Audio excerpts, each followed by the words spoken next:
हाय, मैं हूं आपका विजनरी मेंटोर और एस्ट्रोलॉजर सौरभ शर्मा और आप मुझे देख रहे हैं फिल्मी विंडो पर। हाय सुरेश, बहुत बहुत स्वागत है आपका फिल्म विंडो पे। अभी हाल ही आप बिग बॉस के घर से होके आए। तो सुरेश, सबसे पहले तो ये पूछना चाहेंगे, एक जो एस्ट्रोलॉजर का एक जो अटायर होता है, so you are don't you think so you are completely breaking the stereotype? जी, सलमान सर ने भी सबसे पहले मेरे को यही बोला था कि ये तो एस्ट्रोलॉजर का भेस लग नहीं रहा, इसमें एस्ट्रोलॉजी का कीड़ा लग रहा है। जिस पर मैंने अपने आप को करेक्ट करने की कोशिश की कि मेरे सितारों में एक्टिंग का कोई सितारा नहीं और मैं बहुत पैशनेटली और बहुत सीरियसली एस्ट्रोलॉजी को फॉलो करता हूँ। और देखिए, जब एस्ट्रोलॉजी का हम नाम सुनते हैं ना, तो लोगों को एक भ्रम है। लोग एक मिडल एज या ओल्ड एज पर्सनालिटी को इमेजिन करते हैं। क्यों इमेजिन करते हैं? क्योंकि ऐसा दिखाया गया है कि ज्ञानी वही है जिसके लंबे बाल हैं, बड़ी दाढ़ी है, धोती कुर्ता या साधु का भेस है, वही ज्ञान रखते हैं। ये एक साइंस है और साइंस के लिए आपको किसी भेस की ज़रूरत नहीं है। इसलिए मैं स्टीरियोटाइपिंग करना चाहता हूँ, इस स्टीरियोटाइपिंग को तोड़ना चाहता हूँ कि एस्ट्रोलॉजी जो है साइंस है। मेरे जैसा और आपके जैसा आदमी भी इस नॉलेज को गेन करके लोगों की मदद कर सकते हैं। आप बिग बॉस के घर में गए, वहाँ पे आपने सारे कंटेस्टेंट मिले, आपकी रीडिंग्स के हिसाब से क्या लगता है किस किस सितारे में सबसे बुलंद है? देखिए, अगर मैं सिर्फ सितारों की बात करूं कि बिग बॉस से निकल के किसके सितारे चमकने वाले हैं, उसमें से निमृत एक है, प्रियंका बहुत स्ट्रॉन्ग है, शिव बहुत स्ट्रॉन्ग है, जैसे कि मैंने अंदर प्रिडिक्ट किया कि आने वाले टाइम में वो एक और रियलिटी शो करते दिखेंगे। इसके अलावा सुम्बुल का करियर बहुत ज़्यादा स्ट्रॉन्ग है। टीना और शालीन अगर अपने आप को संभाल पाएँ, जो मैं उन्हें उपाय दे के आया हूँ, अगर वो उसको फॉलो कर पाएँ तो उनका भी करियर स्टेबल आपको दिख सकता है। स्टैन की बात करूँ, स्टैन को भी प्रिडिक्शंस दे के आया हूँ, आने वाले टाइम में ब्लॉकबस्टर गाने आने वाले हैं। और सौंदर्या को भी ये बोला था कि म्यूज़िक वीडियोस और वेब सीरीज़ आपका इंतज़ार कर रही हैं। सौंदर्या भी फिलहाल घर से बेघर हो चुकी है। जी।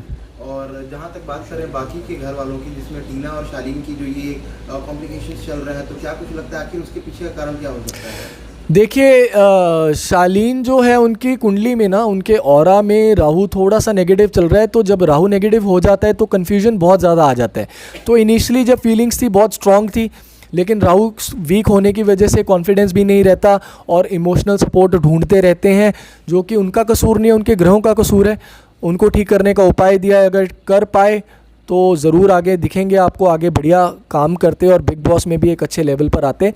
लेकिन टीना की अगर बात करें, उन्होंने काफ़ी हद तक शालीन को एनर्जीज़ वाइज अगर मैं बात करूं एस्ट्रोलॉजी वाइज, तो यही दिखा है कि शालीन यूज़ होते दिखे हैं टीना से।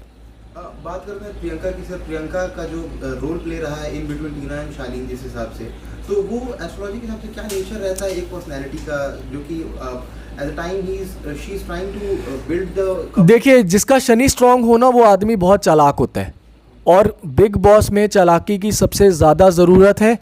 तो लोग समझते थे कि अंकित के चले जाने के बाद प्रियंका का गेम बिल्कुल ख़राब हो जाएगा, वो टूट जाएंगे। लेकिन प्रियंका, उनका शनि इतना स्ट्रॉन्ग है, उनको बैलेंस आउट करना आता है और उन्होंने बहुत अच्छे तरीके से अंकित के जाने के बाद भी वो अभी भी गेम खेल रहे हैं और काफ़ी इविक्शन से, काफ़ी नॉमिनेशन से भी वो बचे हैं। तो वो उनके अच्छे शनि का नतीजा है और ये गेम के लिए, इस फॉर्मेट के लिए होना बहुत ज़रूरी है। तो ये चीज़ हमेशा उनके फेवर में ही रहने वाली है। अर्चना के बारे में आपने बताया था कि पॉलिटिक्स में वो ट्राई करना चाह रही हैं और एंड शी इज नॉट। देखिए, जब मैं अर्चना के साथ 1-on-1 बैठा था, बिग बॉस ने अनाउंस किया था कि इसके बाद अगर कोई भी लोग इंडिविजुअली अपना दिखाना चाहते हैं तो आप सौरिश जी के साथ साइड पे जाकर बैठ सकते हैं एक रूम में।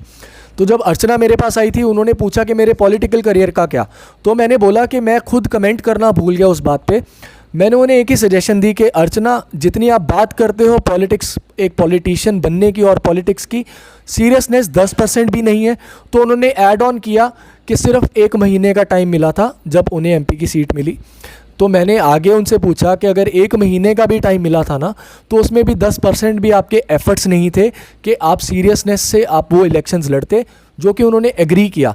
तो मेरा सजेशन यही था, पॉलिटिक्स तभी स्ट्रांग रहेगी अगर आप फील्ड में ज़्यादा देर तक उतरोगे, लोगों से मिलोगे, स्पेशली विमेन एम्पावरमेंट का सोचोगे और छोटी बच्चियों का, छोटे बच्चों का पढ़ाई के सेक्टर में अगर ध्यान देने का कोशिश करोगे तो वो ज़रूर एमपी बनेंगे। अर्चना एक एक्सक्लूसिव पर्सनैलिटी है और जहाँ तक उनको देखा गया शो में, वो आग लगाते हुए कहीं ना कहीं दिखी, लड़ाई करवाते हुए दिखी हैं।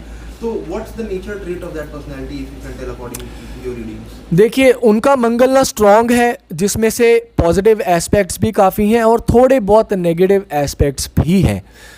स्ट्रॉन्ग क्या है, दिल से बहुत साफ़ हैं, ये अच्छे मंगल की निशानी है। खाना अच्छा बनाते हैं, अच्छे मंगल की निशानी है।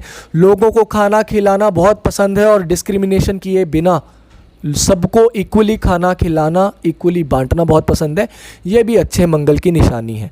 जो दो ट्रेड्स नेगेटिव हैं वो ये हैं कि बीच बीच में आग लगाने की कोशिश करना, वो इंटेंशनली नहीं करती, वो थोड़ा सा उनका राहु भी थोड़ा नेगेटिव है, जल्दी इम्पल्सिव हो जाते हैं, जल्दी कंक्लूजन्स पर पहुंच जाते हैं। ये हल्का सा नेगेटिव राहु है जिसके उपाय मैं उन्हें देके आया हूं। अगर उस पर काम कर लिया जाए तो अर्चना बहुत अच्छी पर्सनैलिटी है ओवरऑल। सॉरी आप सलमान से बेसी बीच मिल के आए, तो क्या कुछ उस समय फीलिंग्स, जो रीडिंग्स थी आपकी उनके लिए, अभी उनकी ट्रेलर लॉन्च भी होने वाला है 25 तारीख को, किसी के भाई किसी की जान, तो आपके रीडिंग्स के हिसाब से अभी उनका जो और आपका एक्सपीरियंस था, अगर आप बताना चाहें। देखिए, सलमान सर की ऑरा के बारे में मैंने बहुत सुना था, जो लोग मिल चुके हैं, कि सलमान सर का ऑरा इतना स्ट्रॉन्ग है कि उनके साथ आप खड़े भी नहीं हो सकते। तो उसकी थोड़ी सी झलक मैंने भी देखी।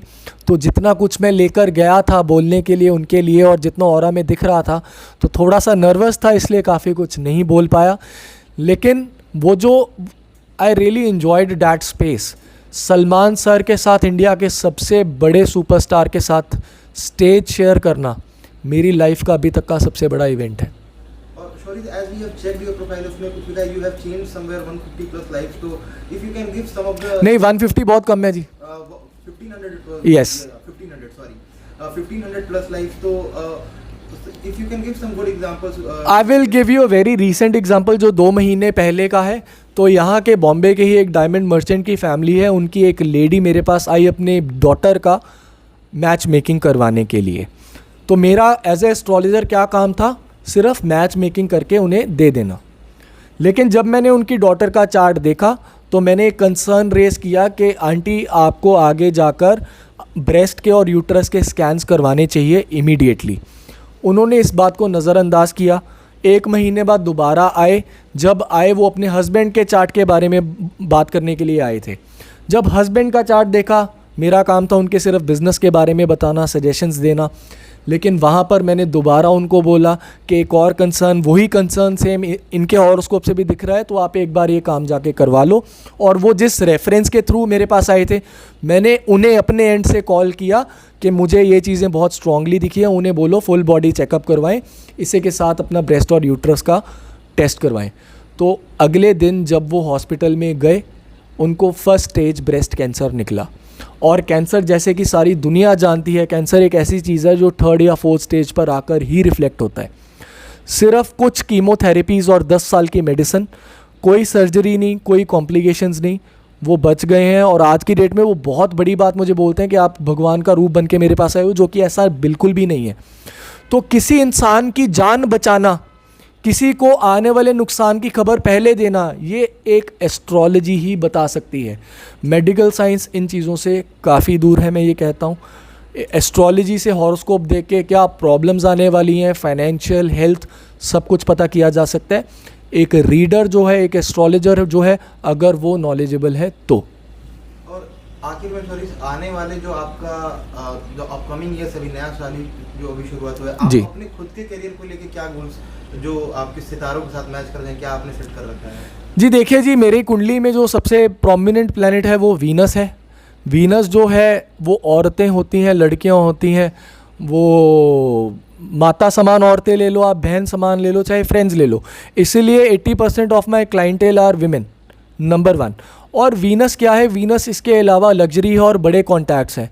इसीलिए भगवान की इतनी कृपा रही है कि सिर्फ वर्ड ऑफ माउथ से मैं बहुत इन्फ्लुएंशियल लोगों तक पहुंच पाया और उनको उनकी मदद कर पाया हूं। और आने वाला साल, अभी भी मेरी वीनस की ही दशा चलने वाली है और 5 साल, तो मैं अपने आप को बहुत अच्छे लेवल पर देखता हूँ। और आने वाले टाइम में आप सभी मेरे को बहुत अच्छे स्केल पर देखने वाले हैं और मैं ये ज्ञान को और ज़्यादा बढ़ाने वाला हूँ।